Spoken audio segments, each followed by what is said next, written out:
What's good, YouTube? Welcome back to another episode of Sam's Wrecking Yard. Today we're going to do a kind of a quick crash course on how to change the starter on a 1970-71 GMC with an inline 6. I believe we have the 292. I don't actually know how to look up those numbers, but the inline 6 regardless. I'll show you under the hood, and then I'll show you into the truck, and we'll get her done. What's good, YouTube? Welcome to Sam's Wrecking Yard.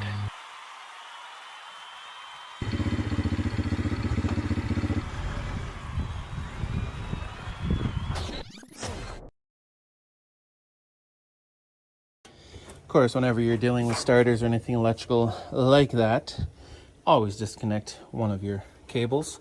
In this case, that line goes, the positive cable goes directly to the starter, so that's the one I chose. All right,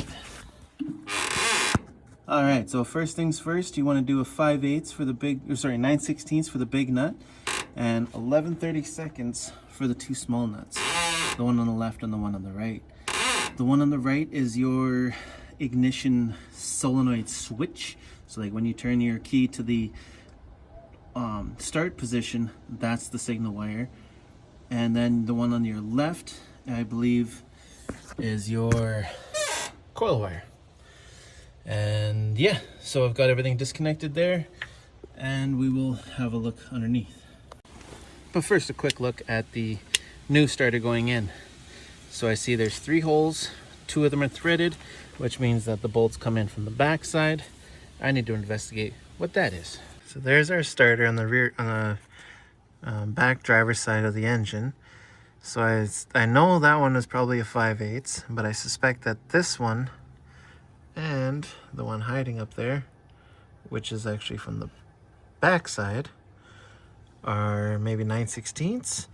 So I'm going to go and grab a couple more inches, give it a shot and see if we can see this thing. Kind of, sort of, not really. There it is, way back there. Okay, is that even a nut? Can't even tell, it's so greasy. Okay, well, my suspicions were right. They're both 9/16. So what I'm going to do is I'm going to remove the bolt on the bottommost bolt, and then I'm going to hold it up with one hand and remove the uppermost bolt that's on the back side of the transmission. Or I'll show you when I get it out. So I'm going to do that off camera, and also because I'm running out of space on my phone, I need to edit down some videos and upload some stuff. So I'll see you in 3, 2, 1. Voila! There we go. New starter is almost fully in. I just got to tighten down the bolts. So, quick recap. Closest to the passenger side on the bottom of the starter is a 9/16. Closest to the engine side is a 5/8. And the one on the back is a 9/16.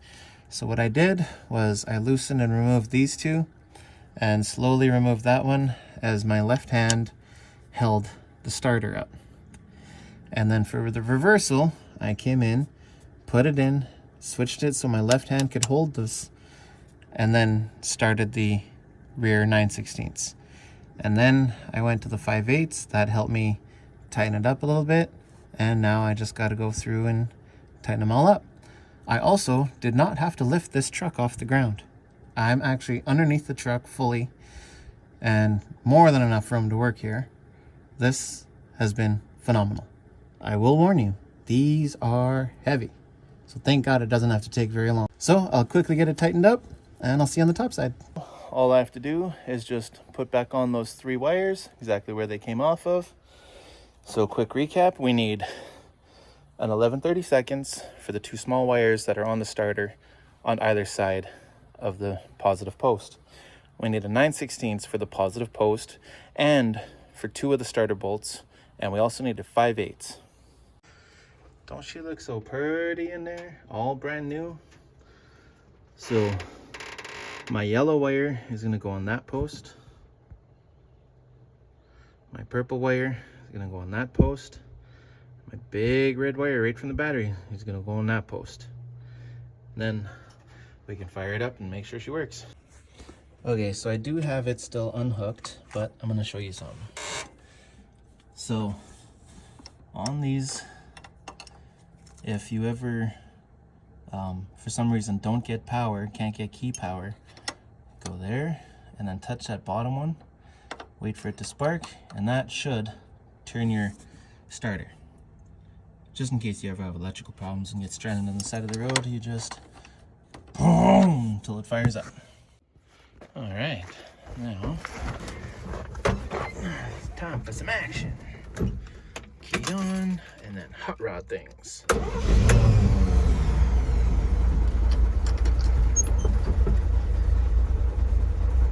Work like a charm.